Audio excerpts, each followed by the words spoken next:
नमस्कार। अनि यो के हो यो? आमामामामा यस्तो लामो लामो कोसा भएको यसलाई के भन्छ यो? यो त खै हाम्रो यहाँ बस्तीमा चाहिँ इन्चाक भन्छन्, तर खास चाहिँ युम्चाक रहेछ नि त। युम्चाक। अच्छा, यो चाहिँ तपाईँले के बनाउन आँट्नु भएको छ यहाँनिर? यो त यसको त सब्जी पनि खान्छौँ, आज चाहिँ अचार खाउँ भनेर। अचार खाउँ भनेर? साह्रै राम्रो कुरा पो भन्नुभयो त। यो त मेरो घर छिमेकीमा पनि यति बेसी फलेछ, तर हामीले त यसको पकाउन जानेको छैन। अनि एक दिन बनाएर खाने भएको, सब सब्जी नै बर्बाद भयो। हुन्छ, मलाई पनि एकखेप बताइदिनुहोस् न। पहिला यसलाई चाहिँ के गर्नुपर्छ?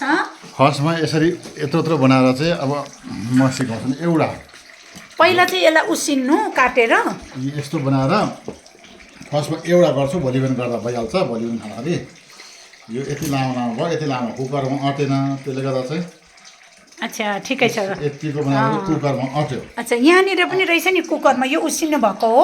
हजुर। अब यसलाई उसिनेको लागि चाहिँ तपाईँले के गर्नुहुँदैछ? उसिनेको लागि चाहिँ चम्चीले चाहिँ यसरी तासिन्छ। हेर्नुहोस्, यो उसिनेको छ। उसिनेको चाहिँ यो दाना अलग्गै निकाल्यो, त्यहाँदेखि चाहिँ यसलाई चाहिँ कोर्यो। भित्रको गुदी निस्किन्छ। अच्छा अच्छा, कति राम्रो सेतो गुदी निस्किँदो रहेछ। त्यो गुदीलाई चाहिँ यो यसमा हाल्नु भएको हो? यो फेरि हो, त्यो गुदी हो, यो चाहिँ गुदी हो। अच्छा, अनि यो टमाटर चाहिँ पकाएर फेरि यसमा राखेको? त्यो पकाएर यसमै पकाउँदा चाहिँ अलिक छिटो गिलो हुन्छ बेसी, त्यसले गर्दा टमाटर चाहिँ अलग्गै पकायौँ। उयो आलु पनि हाल्नुपर्छ। आलु हाल्दा चाहिँ के नहाल्दा पनि हुन्छ, जसलाई सुगर बिमार छ उसलाई आलु नहाल्दा पनि हुन्छ। यसको मात्रै पनि बनिन्छ, तर हामीलाई चाहिँ आलुसँगको स्वाद बसेकोले गर्दा चाहिँ आलु पनि। अच्छा हुन्छ। यहाँ सनाटी तपाईँले आलु तास्नु हुँदैछ? हजुर। ए हजुर हजुर, ल तपाईँले पनि एकदमै राम्रो सिक्ने, अनि घरमा गएर पनि हामी बनाउनुपर्छ। अनि यहाँ दुर्गा बहिनीले चाहिँ के गरेको? यो दानालाई चाहिँ दाना पिसेको, यमचक्कै दाना पिसेको। अच्छा, पिसेर नपिस्दा पनि त्यति नै मिठो हुन्छ। पिसेर हाल्नुपर्छ, त्यसो गर्दा सबै लतक्कै भएर राम्रो हुन्छ। अच्छा, यो दानालाई चाहिँ मजाले पिस्नु, अनि आलु पनि त्यसरी नै मोल्नु। हजुर, आलु मोल्नु। अच्छा, यसलाई पकाएर खाँदा पनि हुन्छ? पकाएर सब्जी खान्छ म्याक्सिमम मान्छेले, तर हामी चाहिँ अल्छी गर्छौँ, किनभने यो बाहिरको बोकेर तास्नुपर्छ। यसको यहाँ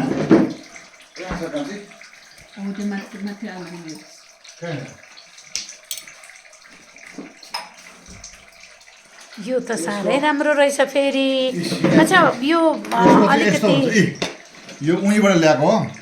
यो चाहिँ यस्तो हुन्छ, यो यसरी सब्जी खानुको लागि चाहिँ यसरी तास्नु पर्यो। ए काँचै तासेर पनि सब्जी बनाउन मिल्छ, तर बाहिरको बोक्रा चाहिँ रहनु भएन।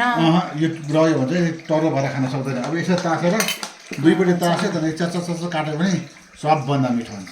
यसमा त्यो केही आउँदैन। अब यो यसको अलिकति छोटकरीमा भनिदिनुहोस् न कि यो खानाले के बिमारी जाति हुन्छ छोटकरीमा? यो कन्स्टिपेसनको त दबाई नै हो। कन्स्टिपेसन चाहिँ अहिलेसम्म चाहिँ जस्तै मान्छेलाई पनि कन्स्टिपेसनमा चाहिँ हेल्प गरिरहेको छ। अनि एसिडिटी पनि बेसी हुँदाखेरि यो खाएपछि त्यो कन्ट्रोल भइहालेको देखेको छ। अब मैले चाहिँ यो दुईवटा चाहिँ अनुभव गरेको। अब हामीले धेरै खान्छौँ।